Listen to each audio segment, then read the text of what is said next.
এইবাৰ চাওক বিটিচিত যিটো হাৱা উঠিছে ইয়াত আমি হাগ্ৰামা মহিলাৰ ছাৰকে বিচাৰিছোঁ যে এইবাৰ আমাৰ ফুৰিবাৰী সমষ্টিত নাঙলৰ জয় জয় মই আৰু ফুলিৰ ৰহমান ছাৰ জিকিবই এটা নিশ্চিত। আমি এইবাৰ নাঙলক বিচাৰোঁ, হাগ্ৰামা মহিলাৰী বিচাৰোঁ। আমি বিচাৰি আছোঁ হাগ্ৰামা চৰকাৰটো হাগ্ৰামা কৰিব লাগে।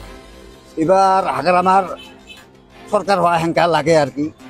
আশা কৰোঁ বিটিচি হিচাপে খলিলুৰ ৰহমানে মানে ফুৰিবাৰী সমষ্টিটো দখল কৰিব বুলি আশা ৰাখিলোঁ।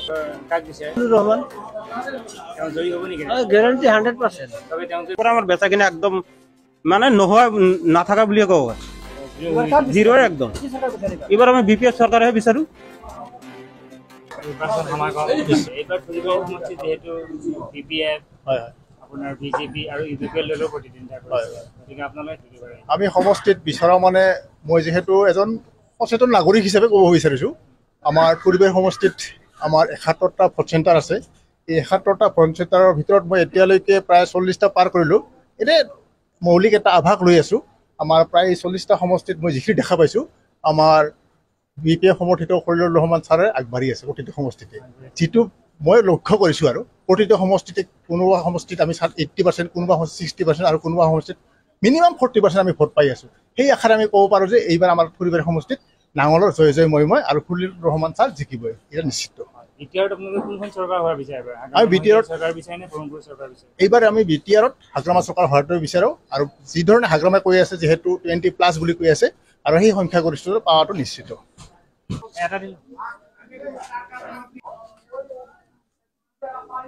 তো মিঠাতেল হয়, এইটোত আপোনালোকে ফুৰিবাৰী সমষ্টি চিৰাং জিলাৰ, গতিকে আপোনালোকৰ ইয়াৰ যিহেতু নিৰ্বাচন সমাগম, নিৰ্বাচন পালেহি, গতিকে আপোনালোকে এইবাৰ কাক বিচাৰে, কি ক'ব? এইবাৰ চাওক বিটিচিত যিটো হাৱা উঠিছে ইয়াত আমি হাগ্ৰামা মহিলাৰ ছাৰকে বিচাৰিছোঁ, কাৰণ 17 বছৰ তেখেতৰ যিটো উন্নয়নৰ নমুনা আমি চাইছোঁ, তেখেত সদায় আমাৰ ৰাইজৰ লগত আছে। তো মাজতে হয়তো ইউপিএল চৰকাৰ অহাৰ কাৰণে ৰাইজৰ বহুত কাম হ'বলৈ বাকী আছে, তেওঁলোকে কাম কৰাও নাই। তো এতিয়া ৰাইজ আশাবাদী।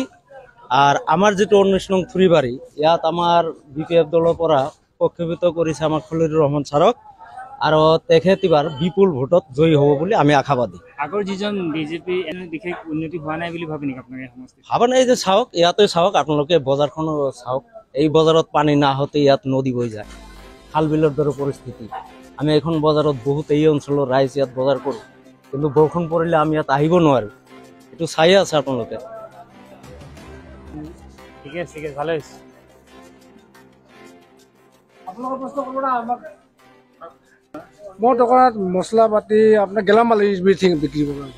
গতিকে এইবাৰ যে নিৰ্বাচন সমাগম, গতিকে আপোনালোকৰ ফুৰিবাৰী সমষ্টিত এইবাৰ কি বিচাৰে আপোনালোকে?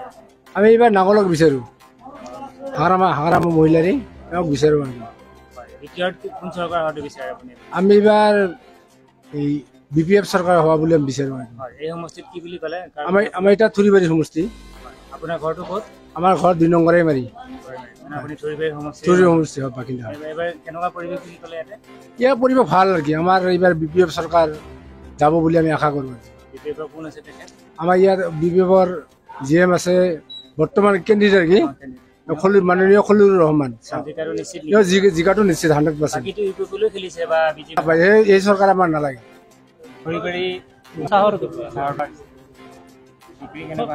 ভালে হয়।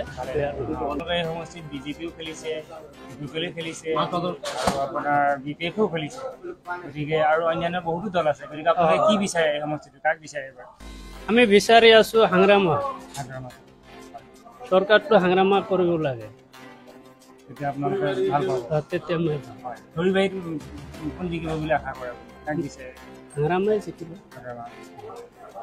খলিলুৰ ৰহমান জিকিব নেকি? জিকিব 100%। একদম ফাইনেল আপোনালোকে তেওঁকে বিচাৰে? ইউপিএফক নালাগে নেকি? নালাগে, নালাগে, নালাগে। বাজাৰ কৰিব আহিছোঁ, শাক চব্জি কিনিব আহিছোঁ। এইখিনি পালেংবাৰী বুলি কয়? এইখিনি পালেংবাৰী চক বাজাৰ। আপোনাৰ ঘৰটো ক'ত? মোৰ ঘৰ 2 নং মোনাকচা সাদাৰ পাম। কি নাম? মোৰ নাম সাত্তাৰ আলী। এইবাৰ আপোনালোকে হাগ্ৰামা মহিলা বিচাৰে? আমি সাধাৰণ ৰাইজ হিচাপে আমি অলপ যি দেখা পাইছোঁ আৰু ৰাইজৰ মুখত, হয়তো আমিও আর কি এবার হাগ্রামার সরকার হওয়া হেঙ্কা লাগে আর কি। আমিও হয়তো তাকে ভাবি লৈছোঁ। আপনাকে থুৰিবাৰীত কাক? আমি আমাৰ থুৰিবাৰীত বিগত 5 বছৰ বিজেপিৰে হেৰি আছিলে, MCLA আছিলে, MLA আছিলে, তেখেতে 5টা বছৰত কোনো কাম নকৰিলে। আপোনালোকে নিশ্চয় দেখাই পাইছে ৰাস্তা ঘাটৰ কি অৱস্থা। গতিকে এইবেলি তেওঁলোকক আৰু এই বিজেপিৰ যে MCL আৰু যিটো এই অজয় কুমাৰ ৰায় তেওঁক প্ৰাৰ্থিত্ব দিছে, আৰু EPP আহমেদক দিছে, আৰু BPFৰ পৰা আমাৰ খলিলুৰ ৰহমান চাহাবক দিছে। ৰাইজৰ যিটো হেৰি আৰু মনোভাৱ হিচাপে আৰু কি ভোট খলিলুৰ ৰহমানে আমাৰ ফুৰিবাৰী সমষ্টিত জয়যুক্ত হ'ব বুলি আমি পুৰা ৰাইজে এইটো হেৰি কৰিছোঁ। আৰু ইয়াতে আজিৰ দিনত যিটো দেখা গৈছে, বিগত 5 বছৰত আমি দেখি পাইছোঁ, আমি সেই সময়ত বিজেপিৰ মানুহে আছিলোঁ। এই অঞ্চলত বিজেপিৰ সক্ৰিয় কাৰ্যকৰ্তা হিচাপে কাৰ্যভাৰ গ্ৰহণ কৰিছিলোঁ। কিন্তু বিজেপিৰ যিখিনি মানে বিশেষ কৰি বিজেপিৰ মানে কৰ্মহীনতা, আৰু কৰ্মহীনতাত এইবাৰ আশা কৰোঁ BTC হিচাপে খলিলুৰ ৰহমানে মানে ফুৰিবাৰী সমষ্টিটো দখল কৰিব বুলি আশা ৰাখিলোঁ।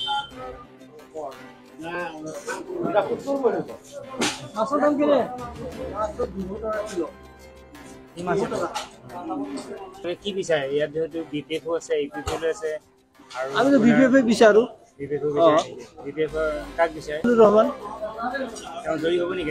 গেৰাণ্টি 100%। চবে তেওঁকে বিচাৰে। 100%। BPL বা এইগিলা ফেক্টৰে নাহে, এটা ফেক্টৰে নাই। খলিলুৰ ৰহমানে UPPLতো খবৰে নাথাকিব, 3 নম্বৰত থাকিব। বিজেপিটো ছেকেণ্ডত থাকিব পাৰে। জিকাটো কোন নিশ্চিত খলিলুৰ ৰহমানে জিতিব তাৰ পক্ষতে ৰাইজ আছিল 100%। নাই মইতো মাছ বিক্ৰীহে কৰোঁ। বিক্ৰী কৰিছে বিক্ৰী কৰি দিনৰ পৰা আহিছে, তেতিয়াৰ পৰা আমাৰ বেচা কিনা একদম মানে নোহোৱা নাথাকা বুলিয়ে ক'ব পাৰি, জিৰ' একদম। এইবাৰ আমি BPF চৰকাৰহে বিচাৰোঁ, আমাৰ খলিলুৰ ৰহমান। বিজেপিও আছে বা নালাগে, যিমান দল নাথাকক কিয় আমাৰ এই BPFৰ লগত নোৱাৰে। উন্নয়ন কৰা নাই নেকি? হা কৰা নাই নেকি? নাই, একো উন্নয়ন হোৱা নাই। আমাৰ বিক্ৰী বাৰ্তা কমি গৈছে, উন্নয়নটো একদম মানে নায়েই। ৰাস্তা ঘাট আপোনালোকে চাই আহক, এই প্ৰমাণ আছে ইয়াতে চাওক। তেন্তে এবাৰ আপোনালোকে কাক বিচাৰিম বুলি ক'লে? BPF চৰকাৰ বিচাৰোঁ, ফাইনেল একদম ফাইনেল, আৰু মানে একদম 100%।